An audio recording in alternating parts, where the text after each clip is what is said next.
Katherine never imagined her life would end in the merciless grip of a Wyoming blizzard. Her trembling hands clutching her swollen belly, as she pounded desperately on the door of the home that was supposed to shelter her and the child she carried. December 1878 had brought the harshest winter that Sweetwater County had seen in decades. The snowdrifts piled against the modest cabin that Emma had once called home, the same cabin where her husband, Vernon Blackwell, was now on the other side of the locked door, ignoring her pleas. "Vernon, please." Emma's voice cracked as another contraction seized her body, 6 months pregnant and outside in temperatures that had already claimed the lives of 3 settlers that winter. "I'm sorry. Whatever I did, I'm sorry." But the door remained closed, and Vernon's voice, thick with whiskey and venom, carried through the wood. "You ain't sorry enough. Maybe a night in the cold will remind you what happens when you question me in front of the townsfolk." Emma's offense had been simple. She had asked Vernon not to spend their last dollars on whiskey at the general store. Their pantry was nearly empty, and with a baby coming, she'd been scared. She hadn't meant to embarrass him, but Vernon's pride was as fragile as it was fierce. The snowfall intensified, and Emma's tears froze on her cheeks as she stumbled away from the cabin. Her thin shawl offered little protection against the howling wind, but she knew she had to find shelter, or both she and her unborn child would perish. The nearest neighbor was over 2 miles away, and the town of Willow Creek was even further. As she trudged through knee-deep snow, her strength waning with each labored step, Emma's thoughts drifted to the life she had once envisioned. The daughter of a schoolteacher, she had married Vernon believing his promises of a good life in the West. 2 years later, she found herself trapped in a marriage to a man whose gentle facade had crumbled to reveal a cruel temper fueled by drink. A particularly violent gust of wind knocked Emma to her knees. She struggled to rise, her fingers numb and her vision blurring. The baby kicked inside her, a reminder of what she was fighting for. But as the minutes passed and the cold penetrated deeper, Emma felt consciousness slipping away. "Just a little rest," she whispered, curling against a snow-covered boulder. "Just a moment."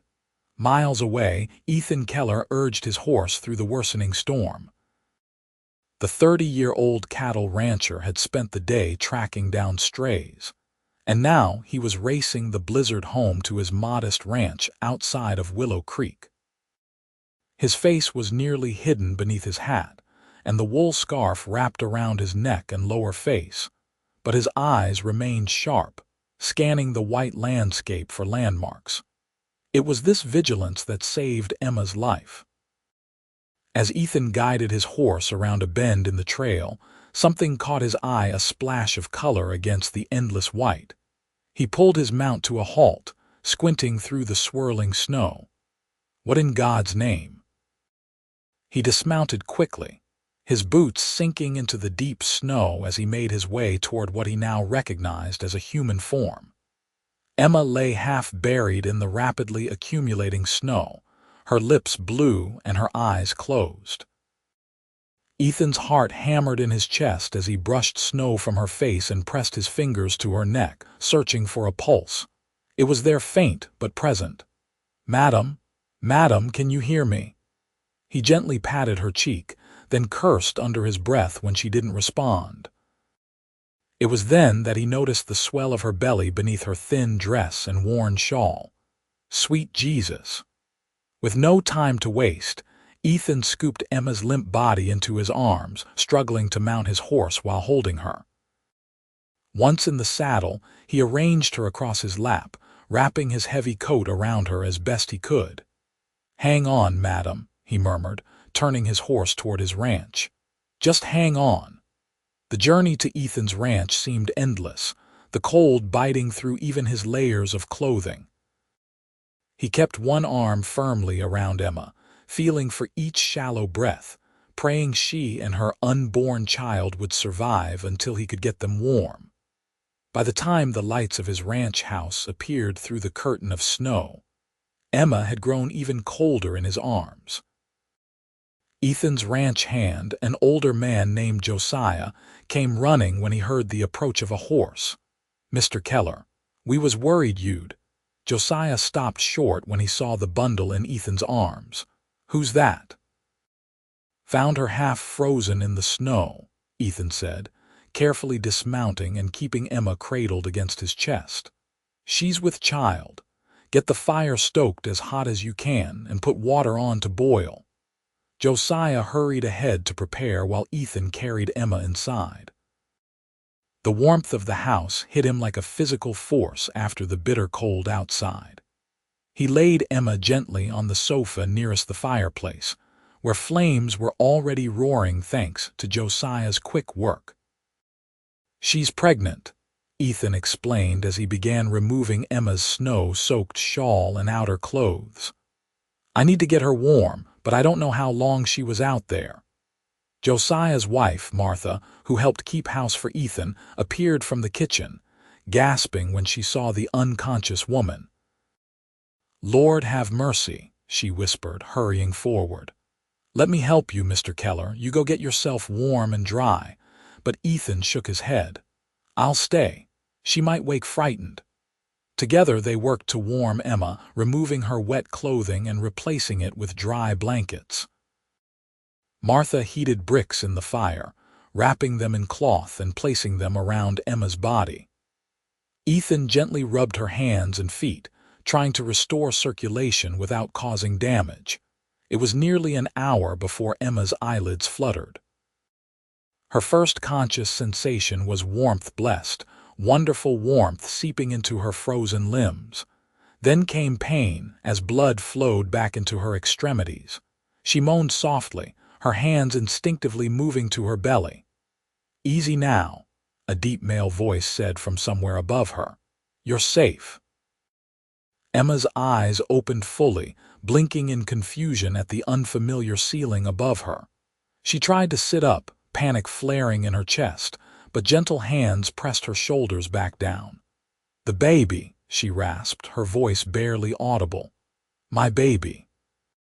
"Your baby seems to be holding on just fine," the man said, coming into her field of vision.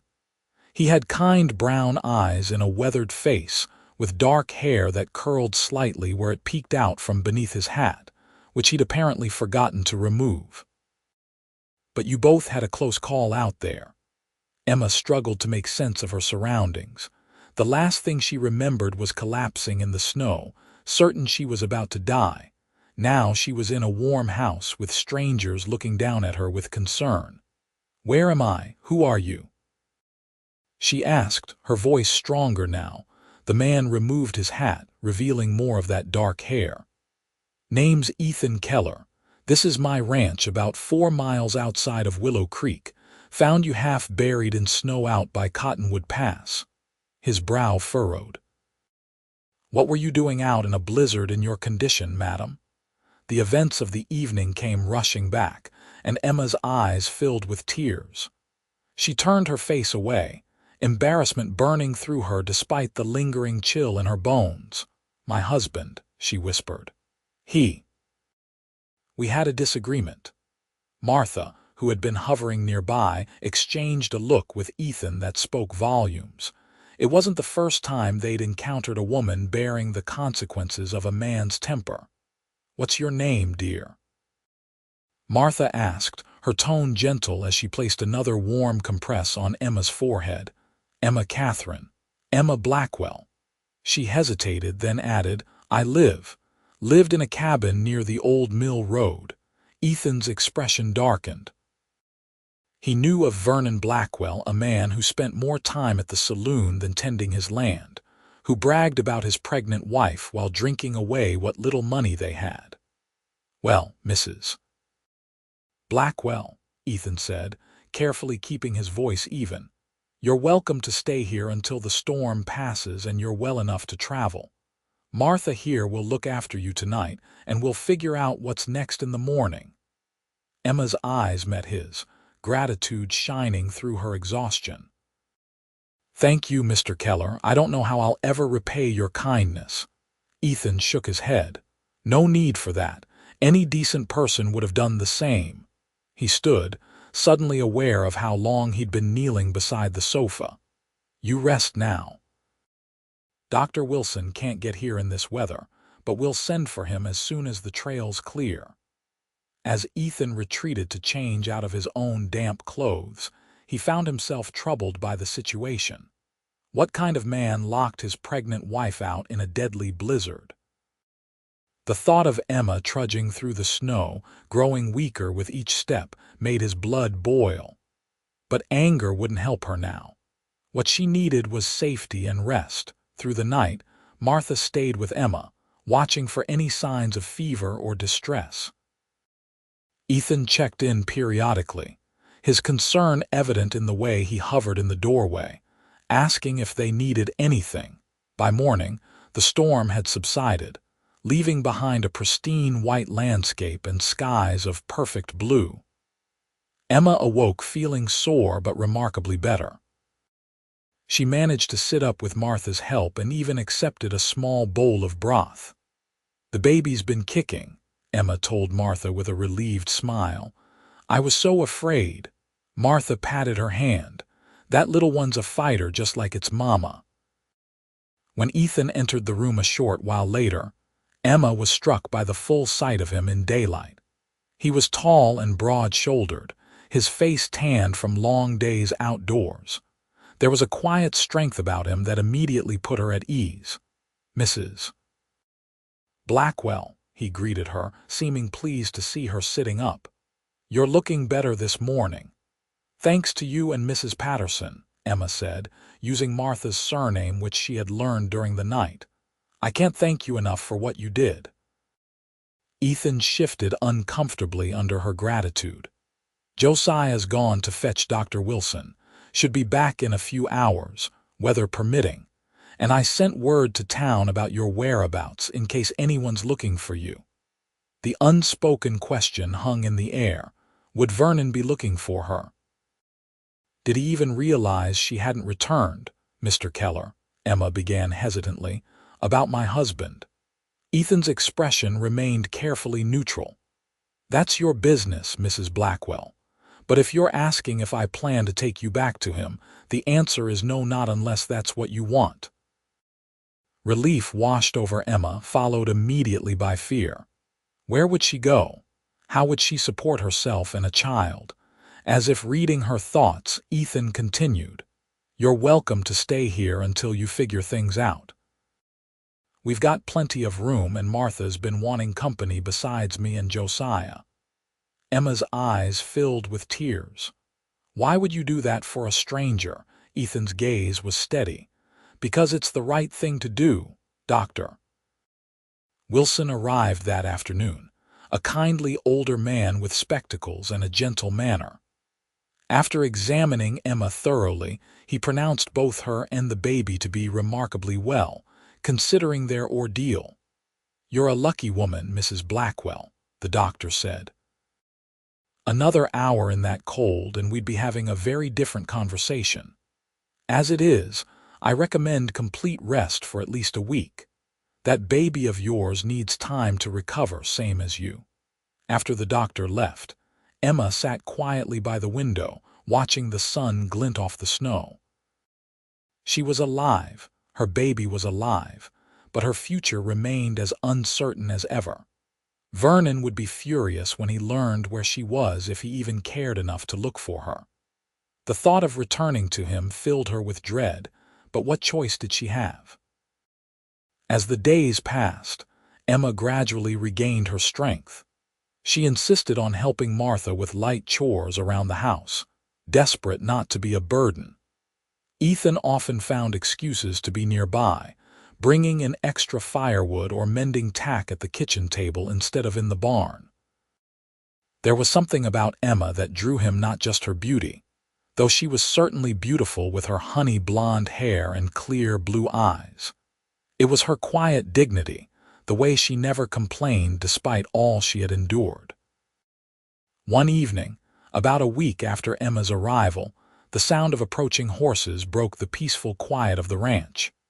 Ethan went to the door, his hand instinctively moving to the pistol at his hip when he recognized Vernon Blackwell's voice, slurred with drink even at this distance.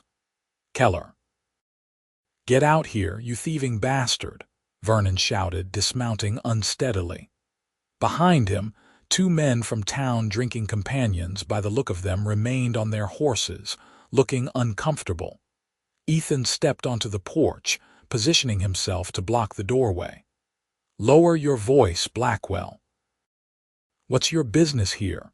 Vernon's face was flushed with anger and alcohol. "My business is you taking what's mine. The whole town's talking about how you've got my wife stashed away here." Inside, Emma froze at the sound of her husband's voice. Martha quickly ushered her to the back bedroom, but Emma paused at the door, listening.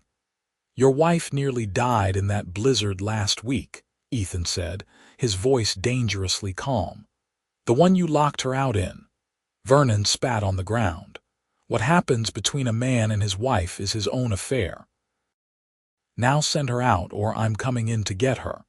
"She's recovering on doctor's orders," Ethan replied, "and she's not going anywhere she doesn't want to go." Vernon took a menacing step forward but stopped when Ethan's hand moved to his gun. "You threatening me, Keller?" "Just stating facts, Mrs.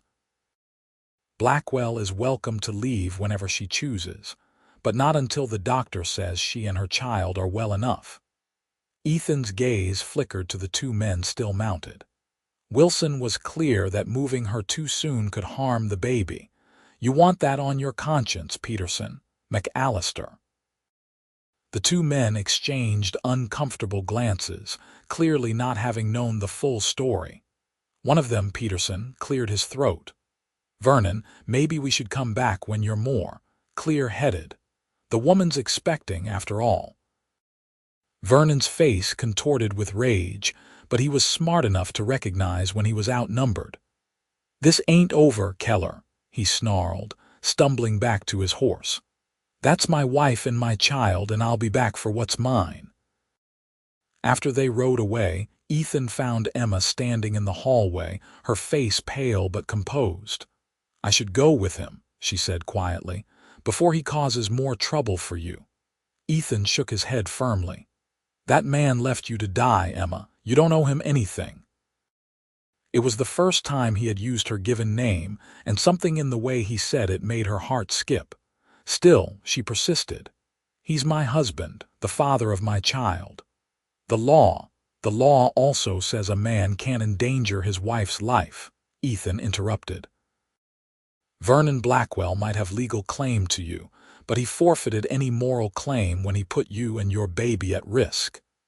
Emma sank into a nearby chair, her hand resting protectively on her belly. "Then what am I to do? I have no money, no family here." Ethan knelt beside her chair, his expression earnest. "You have time to figure that out. For now, just focus on getting stronger. Vernon won't be back tonight, and if when he returns, we'll deal with it then." That night, Emma lay awake long after the household had gone quiet, her mind racing with possibilities and fears. She knew Vernon would return, and next time he might bring the sheriff. While many in town knew of Vernon's drinking and temper, he was still her lawful husband. What judge would side with a penniless woman against a man's right to his wife and child? As February turned to March, the snow began to melt, revealing patches of earth that had been hidden for months. Similarly, Emma felt layers of herself emerging that had been buried during her marriage to Vernon. She found herself laughing at Josiah's tall tales, discussing books with Martha, and most surprisingly, looking forward to the quiet conversations with Ethan in the evenings. There had been no further sign of Vernon, which both relieved and worried Emma. Had he simply decided she wasn't worth the trouble? Or was he biding his time, planning something worse? One crisp morning, Emma was hanging laundry in the yard when she felt the baby kick particularly hard. She laughed, pressing a hand to her side. "Active today, aren't you?" she murmured. Everything all right? Ethan's voice came from behind her. He had been mending a fence nearby and noticed her sudden movement. Emma smiled, embarrassed. Just the baby letting me know it's there. Ethan approached, curiosity evident on his face. He had never been around an expecting mother before, at least not closely. Does it hurt when the baby kicks? Emma shook her head. Not usually. It's strange but wonderful. Here, she said impulsively, reaching for his hand. Feel. She placed his large, calloused hand on her belly, holding it there until the baby kicked again. Ethan's eyes widened in amazement, then softened as he looked at her. That's something special, he said quietly, reluctantly withdrawing his hand. You're going to be a fine mother, Emma. The sincerity in his voice brought tears to her eyes. Sometimes I'm terrified, she admitted. What kind of life can I give this child? Ethan was silent for a moment, then spoke carefully. I've been thinking about that. There's a small house on the property, used to belong to the foreman before he moved on last year. It needs some fixing up, but it could be a good place for you and the little one. You could stay on as Martha's helper, if you wanted. She's not as young as she used to be, and this place is too much for her alone. Emma stared at him, stunned by the offer. You do that? Even knowing Vernon might cause trouble? Vernon Blackwell doesn't frighten me, Ethan said simply. And everyone deserves a chance at a fresh start. Before Emma could respond, the sound of approaching horses interrupted them once again. This time, it was Sheriff Davis riding alongside Vernon. Emma's heart sank as she instinctively stepped closer to Ethan. Mr. Keller, the sheriff called as they approached. Got a matter that needs resolving. Ethan nodded respectfully to the lawman while ignoring Vernon completely. Sheriff Davis, what can I do for you? The sheriff dismounted, looking uncomfortable with his task. Mr. Blackwell here has filed a complaint. Says you're keeping his wife from returning home. Vernon remained on his horse, his expression smug as he looked down at Emma. Time to come home, wife. Emma felt herself trembling but forced her voice to remain steady. I'm not going back to a man who locked me out to freeze to death. Sheriff Davis sighed, removing his hat to run a hand through his thinning hair. Mrs. Blackwell, I understand you've had a difficult time, but legally speaking, a wife's place is with her husband. Even if that husband endangered her life and the life of their unborn child, Ethan challenged. The sheriff looked uncomfortable. Those are serious accusations, but without proof. I have proof, came a new voice. Dr. Wilson rode up to join them, his medical bag bouncing against his saddle. Sheriff, I examined Mrs. Blackwell the day after Mr. Keller found her. She had severe exposure and frostbite. Another hour in that cold would have killed her and the child. Vernon's face darkened. She's exaggerating. We had a spat and she stormed off. Not my fault if she got caught in the weather. That's not true, Emma cried. You locked the door. You told me to stay out until I learned my lesson. The sheriff looked between them, clearly troubled. Finally, he turned to Vernon. Mr. Blackwell, these are serious matters. If what your wife and the doctor say is true, you could be facing charges. Vernon's smugness faltered. It's her word against mine, and she's my wife. The law says she belongs with me. The law also protects citizens from harm, Sheriff Davis countered. I'm going to need to look into this further. He turned to Emma. Mrs. Blackwell, would you be willing to come to town and make a formal statement? I can't force your husband to let you stay apart from him without due process. Before Emma could answer, Vernon suddenly spurred his horse forward, reaching down to grab her arm. Enough of this. You're coming with me now. Ethan moved with surprising speed, pulling Emma out of Vernon's reach while simultaneously drawing his pistol. Back off, Blackwell, now. Vernon reined his horse in sharply, his face contorted with rage. You going to shoot me, Keller, in front of the sheriff, for claiming what's rightfully mine? If I have to, Ethan said evenly, his gun steady. Emma is not property. She's a person deserving of dignity and safety. The sheriff stepped between them, hands raised. That's enough. Put the gun away, Keller, and you, Blackwell, control yourself or I'll have you in a cell before sundown. For a tense moment, no one moved. Then Ethan slowly lowered his weapon, though he kept Emma behind him protectively. Here's what's going to happen, Sheriff Davis said authoritatively. Mrs. Blackwell will come to town tomorrow to make her statement. Until this matter is resolved legally, she'll stay wherever she chooses. Mr. Blackwell, you'll keep your distance, or I'll have no choice but to arrest you for threatening behavior. Vernon glared at them all, clearly calculating his odds.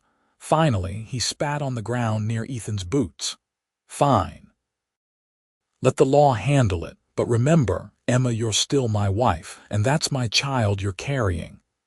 After Vernon and the sheriff departed, Emma sank onto a nearby bench, shaking with delayed reaction. Ethan sat beside her, his presence solid and reassuring. I'm sorry, he said quietly. I shouldn't have drawn on him like that. Emma shook her head. You were protecting me. No one's done that in a very long time. Ethan looked at her with an expression she couldn't quite decipher. I meant what I said, Emma. You deserve dignity and safety, and a choice about your own life. That evening, as Emma prepared for her trip to town the next day, she found herself standing at a crossroads. She could fight to be free of Vernon, but to what end? An unmarried mother with no means of support faced a harsh future on the frontier. Yet the thought of returning to Vernon's cruel hands made her physically ill. You're awfully quiet tonight, Martha observed as they washed the supper dishes together. Thinking about tomorrow, Emma nodded. I'm afraid, Martha, what if the sheriff sides with Vernon? What if I have no choice but to go back? Martha dried a plate with deliberate care before answering. There's always a choice, dear. Might not be an easy one, but it's there. What would you do? Emma asked, desperate for guidance. The older woman considered the question. I'd think about what kind of life I want for my child. And I'd remember that there are good men in this world, not just ones like Vernon Blackwell. Her gaze drifted meaningfully toward the window, where Ethan could be seen in the barn, checking on a mare about to foal. Emma followed her gaze, her cheeks warming.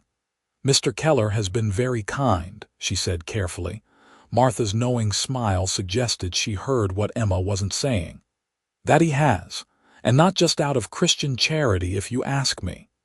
The next morning, Ethan drove Emma to town in his wagon. The journey took place mostly in companionable silence, both lost in their own thoughts about what lay ahead. As they approached Willow Creek, Emma spoke suddenly. If things don't go well today, I want to thank you for everything you've done. You saved not just my life, but my child's as well. I'll never forget that. Ethan's hands tightened on the reins.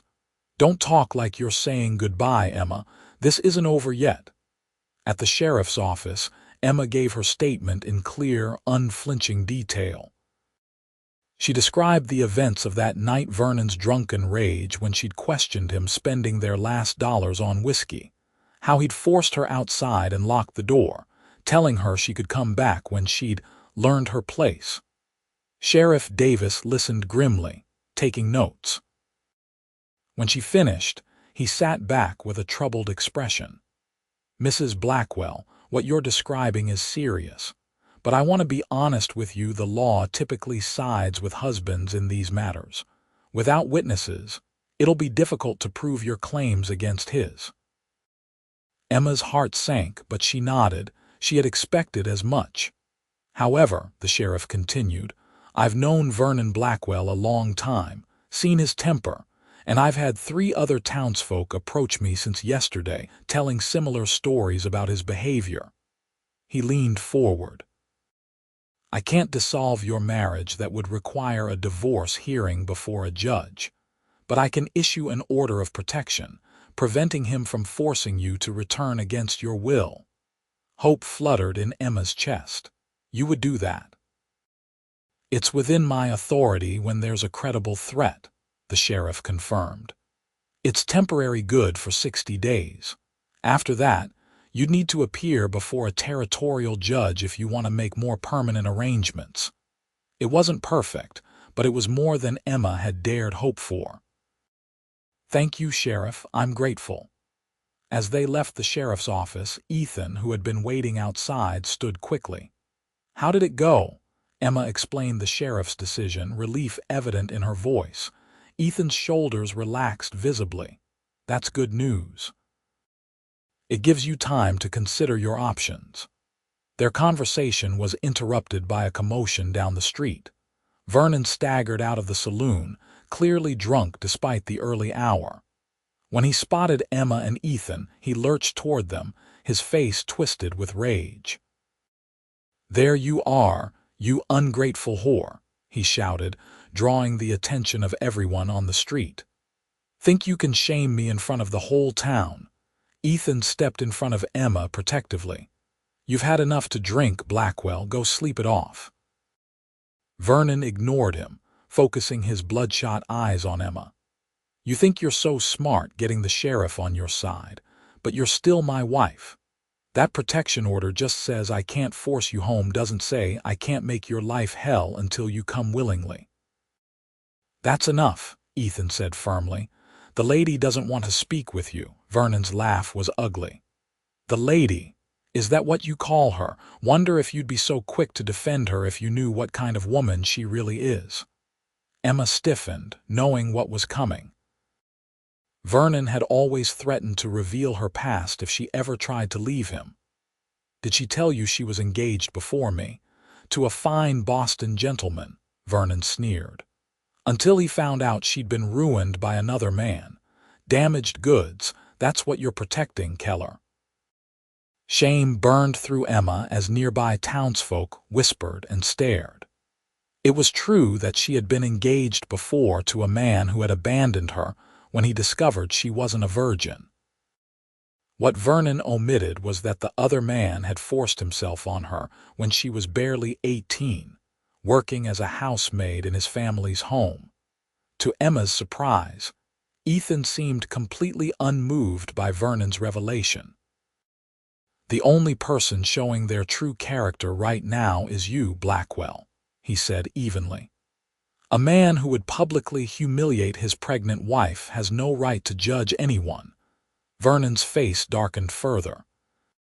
His hand moved to the knife at his belt, but before he could draw it, Sheriff Davis appeared, alerted by the commotion. "That's enough, Blackwell," the sheriff said sharply. "You're drunk and making threats. That's a violation of the protection order I just issued, and I could arrest you right now." Vernon glared at them all, his hand still on his knife. For a moment, Emma feared he would do something foolish, but finally he stepped back. "This ain't over," he growled before turning and staggering back toward the saloon. The sheriff watched him go, then turned to Emma and Ethan. "You two best head back to the ranch. I'll keep an eye on him, but he's in a dangerous mood." On the ride back, Emma couldn't bring herself to look at Ethan. She stared at her hands, folded protectively over her belly, shame and humiliation washing over her in waves. "I should have told you," she finally said, her voice barely audible over the wagon's creaking. "About my past. Vernon wasn't lying." Ethan was quiet for so long that Emma feared he was reconsidering his offer of shelter. When he finally spoke, his voice was gentle. "Emma, we all have pasts. Things we wish had happened differently. It doesn't change who you are now, a brave woman fighting for herself and her child." Tears filled Emma's eyes at his unexpected acceptance. "Most men wouldn't see it that way." "Then most men are fools," Ethan replied simply. That night, Emma sat by the fire long after the others had gone to bed, watching the flames dance as she contemplated her future. 2 months of safety the sheriff had granted her. 2 months to figure out what came next. The sound of soft footsteps made her look up. Ethan stood in the doorway, a steaming mug in his hand, "Thought you might like some tea," he said, offering it to her. "Martha says it helps with sleep." Emma accepted it gratefully. "Thank you for the tea and for everything today." Ethan settled into the chair opposite her. "Vernon had no right to say those things about you." "They were true, though," Emma said quietly. "Not the way he made it sound, but true enough." "Would you tell me?" Ethan asked. "Not because I need to know, but because sometimes sharing a burden makes it lighter."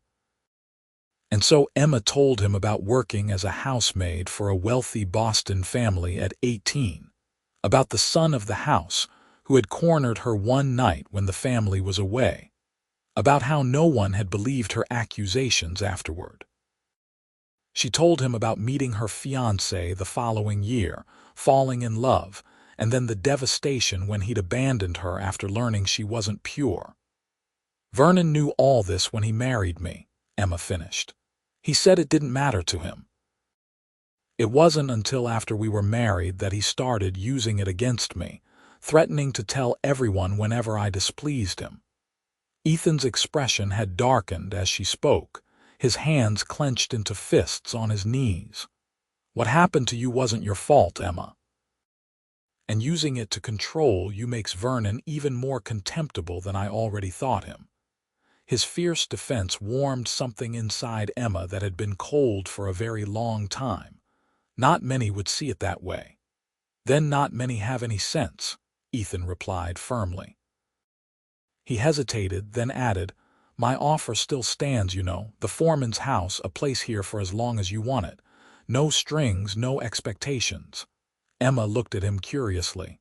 "Why would you do all this for me? Be honest." Ethan met her gaze directly. "Because from the moment I found you in that snow, something changed for me. I can't explain it, but it's like I was meant to be on that trail at that exact moment." He paused, seeming to choose his words carefully. "I'm not asking anything of you, Emma. You've had enough of men making demands. But I want you to know that if you choose to stay here, it would make me very happy." The sincerity in his eyes took her breath away. For the first time since her ordeal began, Emma allowed herself to imagine a future different from the one she had resigned herself to, a future with possibilities, with hope. "I'd like to stay," she said softly. "At least until I figure things out."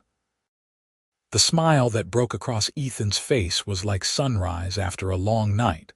As March gave way to April, the ranch blossomed with new life.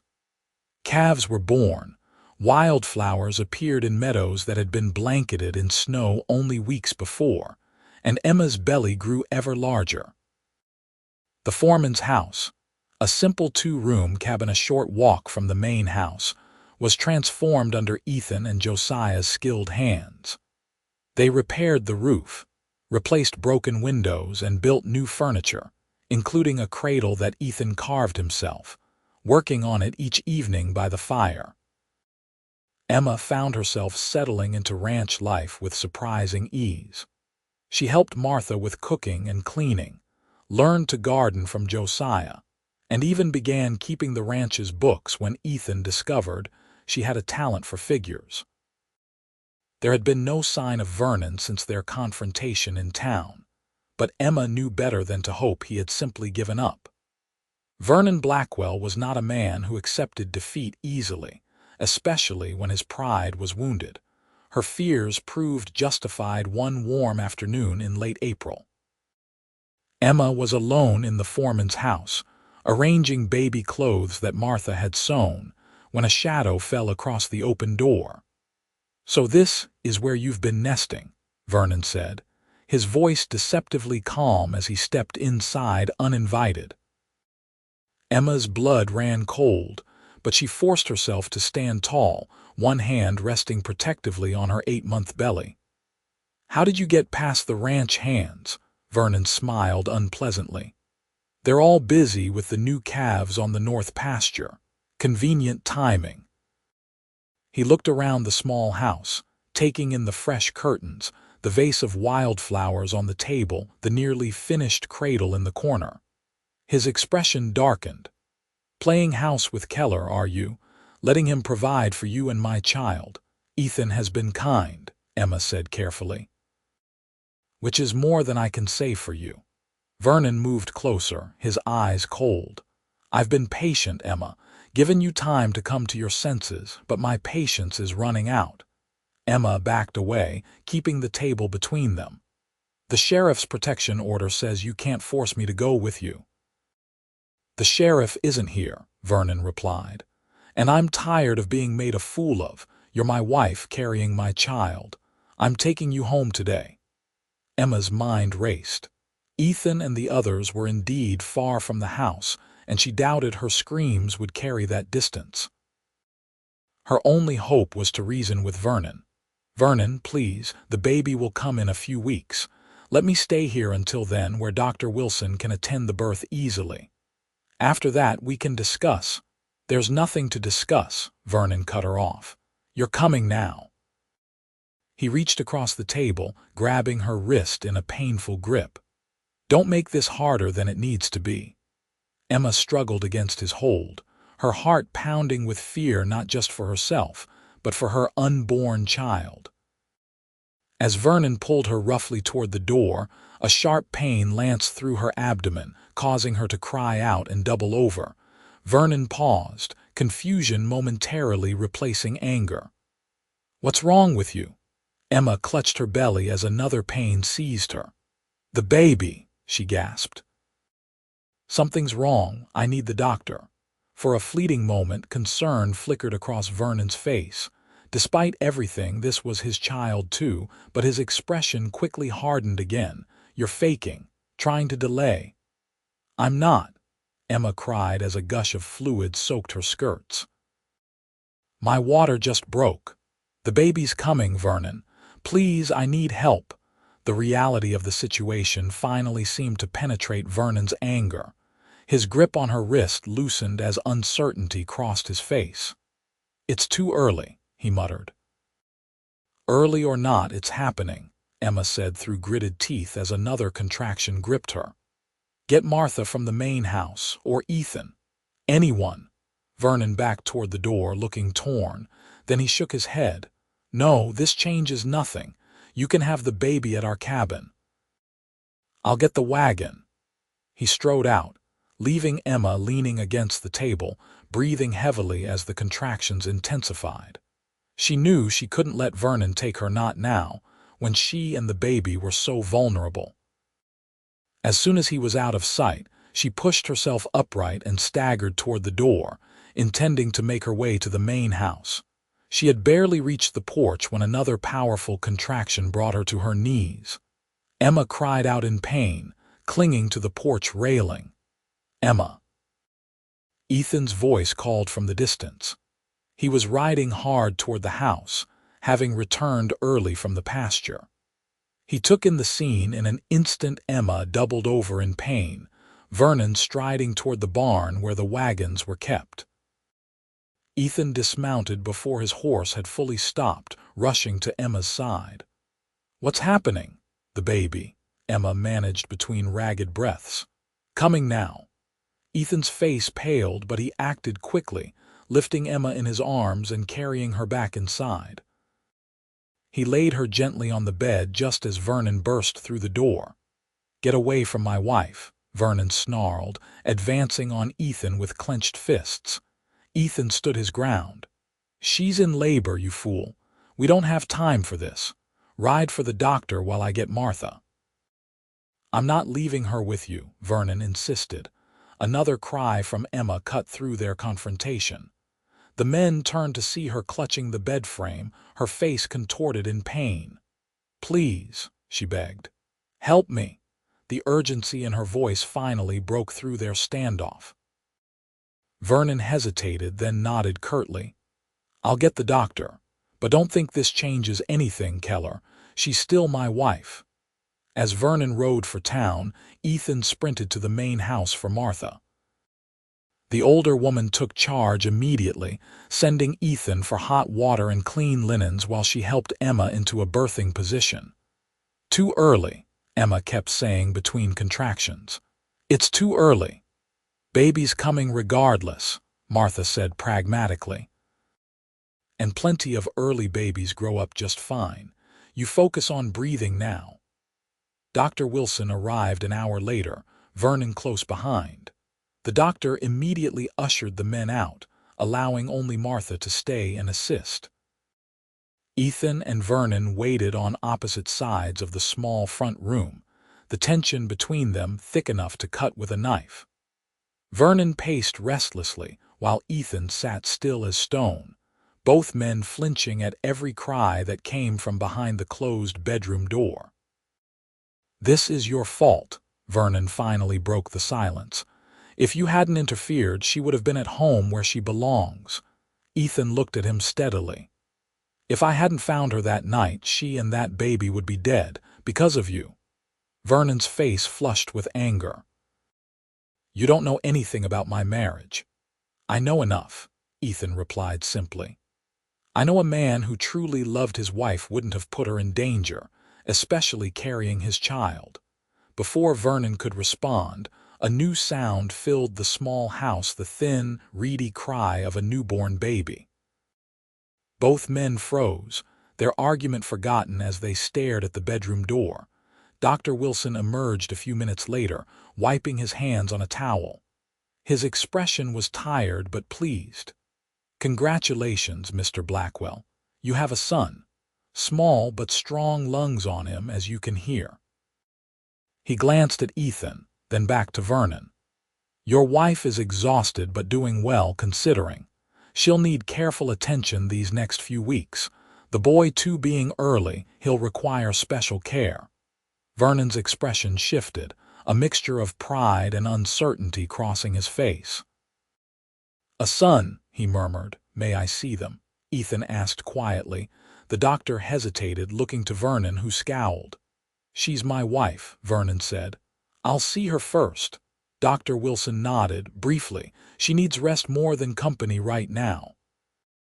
As Vernon entered the bedroom, Ethan remained in the front room, his emotions a turbulent mix of joy for Emma and her child, and fear for what might come next. Would Vernon insist on taking them now? Would Emma agree for the sake of her son? Inside the bedroom, Vernon approached the bed where Emma lay, pale and exhausted but radiant as she gazed at the tiny bundle in her arms. For a moment, seeing them together, Vernon felt something shift inside him, a glimpse of what might have been if he had been a different kind of man. "Emma," he said, his voice unexpectedly gentle. "Are you all right?" Emma looked up, surprised by his tone. "Yes, we're both all right." Vernon moved closer, looking down at the small, wrinkled face of his son. The baby's eyes were closed, his tiny fists curled against his chest. Something tightened in Vernon's throat. "He's so small," he whispered. "But strong," Emma replied. "The doctor says he'll grow quickly with proper care." Vernon reached out a tentative finger to touch the baby's cheek, then drew back. He stood in silence for a long moment, a storm of emotions playing across his face. "What will you name him?" he finally asked. Emma had thought long about this, wanting to honor the man who had saved both their lives. "I was thinking of calling him Edward, after my father." Vernon nodded slowly. "Edward Blackwell. A good name." Another silence fell between them, heavy with unspoken words and years of pain. Then Vernon straightened, his expression resolving into something Emma couldn't quite read. "I'm not a good man, Emma," he said quietly. "I think maybe I've always known that." Emma watched him warily, unsure where this was leading. "Vernon." He held up a hand to stop her. "Let me finish. Seeing you here with our son, I keep thinking about what Keller said, about a man who truly loved his wife." Vernon looked away, his jaw working. "I don't think I know how to love anyone properly." Emma remained silent, sensing that Vernon was working through something important. "I want my son to have a better father than I can be," Vernon finally continued. "And you deserve better than what I've given you." Hope and disbelief warred in Emma's heart. "What are you saying?" Vernon met her gaze directly. "I'm saying I'll sign whatever papers the judge requires. For a divorce, on grounds of cruelty or whatever they need to hear. Emma's breath caught. Vernon, are you certain? What about Edward? Vernon looked at the baby again, a mix of sadness and resolve in his eyes. He's better off without me, at least until I figure out how to be the kind of man he could respect. He moved toward the door, then paused. Keller's a good man, better than I ever tried to be, If that's what you want, you have my blessing. Before Emma could respond, Vernon was gone, striding past Ethan and out the front door without another word. They heard his horse galloping away moments later. Ethan entered the bedroom cautiously, concern evident in his expression. Emma. Are you all right? What did he say to upset you? Only then did Emma realize she was crying, but they weren't tears of sadness or fear, they were tears of release, of a burden suddenly lifted. He's letting me go, she said in wonder. He's agreed to a divorce. Ethan stared at her in disbelief. Just like that, after everything? Emma shook her head. I don't think it was just like that for him. I think maybe seeing Edward made him realize some things. She looked down at her son, then back at Ethan. Would you like to meet him? Ethan approached the bed almost reverently, his eyes fixed on the tiny bundle in Emma's arms. When she carefully transferred Edward to him, Ethan held the baby with such tender care that Emma's heart swelled with emotion. Hello, Edward, Ethan whispered. Welcome to the world. The baby's eyes opened briefly at the sound of his voice, and Ethan smiled with a joy that transformed his entire face. He has your eyes, he told Emma. It's too soon to tell, Emma laughed softly. All babies have blue eyes at first.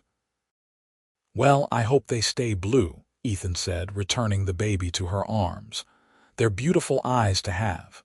Emma blushed at the compliment, then grew serious. Ethan, about what Vernon said about you. Ethan's expression grew uncertain. You don't need to say anything now, Emma. You've just given birth. You have a new son. There's time for everything else. But Emma shook her head. No, I want to say this while I have the courage. She took a deep breath. These past months you've shown me what a good man truly is.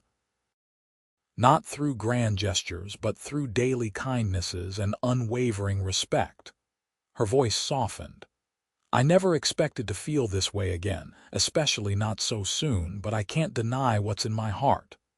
Ethan knelt beside the bed, taking her free hand in his. And what is in your heart, Emma? Katherine? Love, she said simply. For you. A different kind than I've ever known before, stronger, deeper, built on trust and friendship. I understand if it's too soon, or if you don't feel. Her words were cut off by Ethan's gentle kiss, brief but filled with promise. I've loved you since that first week, he confessed, but I never wanted you to feel pressured or obligated. Emma smiled through fresh tears. Never that. Never with you. 3 months later, on a perfect summer morning, Emma Katherine stood in the small church in Willow Creek, Edward sleeping peacefully in Martha's arms nearby. Across from her stood Ethan, handsome in a new suit, his eyes never leaving hers as the minister spoke of love, honor, and commitment. The divorce from Vernon had been granted with surprising ease, true to his word. He had not contested it, even appearing in court to take full responsibility for his actions. Emma had not seen him since, though she had heard he'd left Willow Creek, heading further west with talk of starting fresh in California.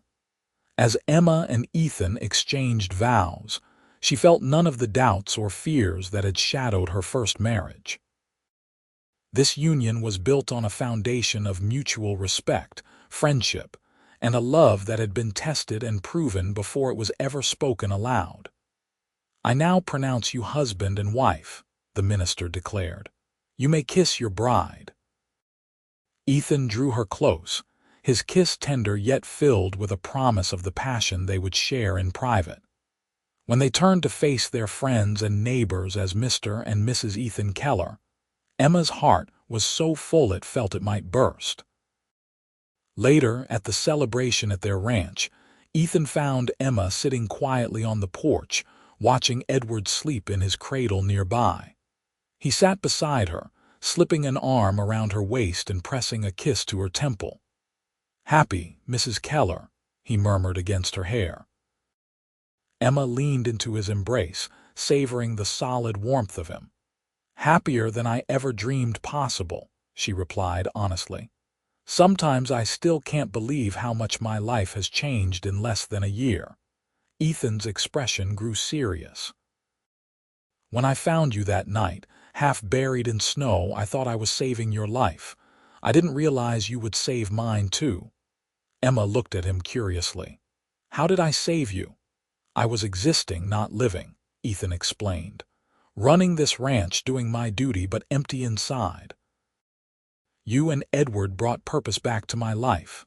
Love. Family." His voice caught on the last word. "Everything I never knew I was missing until I found you."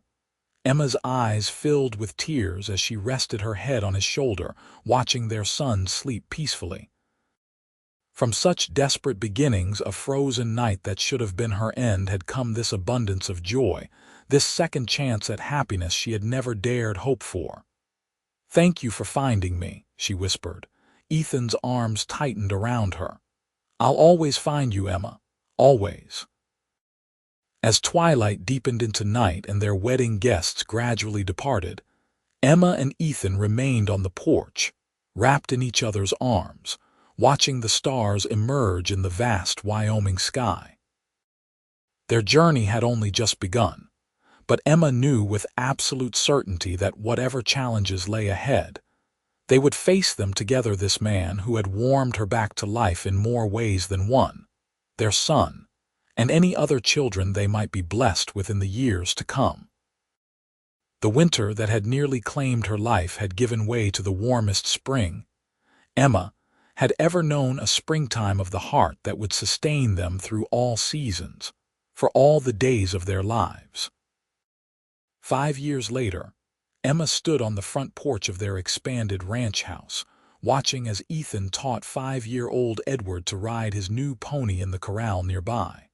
Her hand rested on her rounded belly, where their second child, the doctor suspected another boy, kicked energetically. "Mama, look," Edward called, beaming with pride as he guided the gentle pony in a circle without Ethan's help. "I'm doing it all by myself. Wonderful, darling."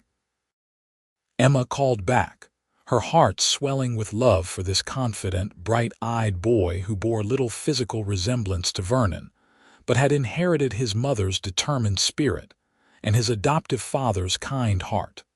Legally, Edward was now Ethan's son in every way. Vernon had signed away his parental rights along with the divorce, and Ethan had formally adopted Edward when he and Emma married. They had heard that Vernon had indeed made it to California, where he had reportedly stopped drinking and started a modest freight business. Emma hoped it was true, for his sake, though she had no desire to ever see him again. Ethan joined her on the porch, wrapping an arm around her shoulders as they watched Edward continue his riding lesson under the watchful eye of Josiah, who at 72 refused to fully retire despite Ethan's attempts to ease his workload. "He's a natural," Ethan observed proudly. "Going to be a fine horseman." Emma leaned into her husband's embrace. "Like his father."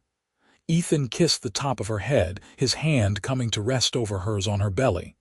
"How's this little cowboy doing today?" "Active," Emma replied with a laugh. "I think he's practicing his roping skills on my ribs." Their life together had flourished beyond Emma's wildest dreams. The ranch had prospered under Ethan's careful management and Emma's keen business sense. They had built a new, larger home to accommodate their growing family, though they'd kept the foreman's cabin where Edward had been born, a place that held special meaning for both of them. Martha still lived with them, now more grandmother than housekeeper to Edward. though she insisted on overseeing the kitchen despite the younger woman they'd hired to help with household chores. The ranch had expanded to include 3 additional hands besides Josiah, all good men who respected Ethan and adored Emma's cooking when they gathered for Sunday dinners. As twilight approached, Emma and Ethan called Edward in for supper. The boy galloped toward them, full of stories about his pony and plans for when he would be old enough to help with the cattle drives. And Josiah says when the baby comes, I can teach him to ride too when he's big enough, Edward announced as he washed his hands at the basin. That's very thoughtful of you, Emma said, ruffling his hair, but it will be quite a while before your brother is ready for riding lessons. Edward considered this. How long? A week, Ethan chuckled. A bit longer than that, son, but you'll be a fine teacher when the time comes. Later that night, with Edward asleep and the house quiet, Emma and Ethan lay in their bed, his hand gently caressing the swell of her belly as they talked softly about plans for the coming spring.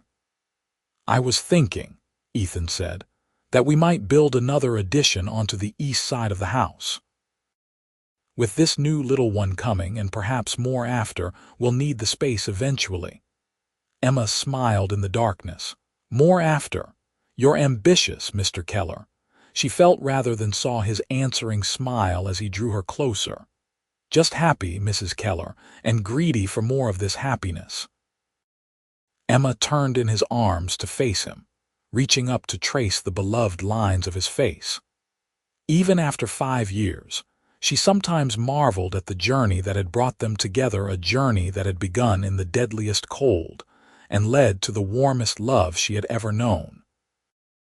I love you, Ethan Keller, she whispered, today and all days. His kiss was as tender as it was passionate, a perfect reflection of the man himself, strong yet gentle, protective yet respectful of her independence, passionate yet patient. And I love you, Emma Katherine Keller, he replied. You and our children, the greatest treasures of my life. As Emma drifted toward sleep in the safety of her husband's arms, she thought of that terrible night in the snow, when she had been certain her life was ending. Instead, it had been just beginning, a second chance born in the most desperate circumstances. A love story written not in the pages of a novel but in the daily acts of kindness, respect, and devotion that had built this beautiful life they now shared. Outside, a light snow began to fall, the first of the season. But inside their home, all was warmth and love, a sanctuary they had created together that would weather all storms, through all the seasons of their lives.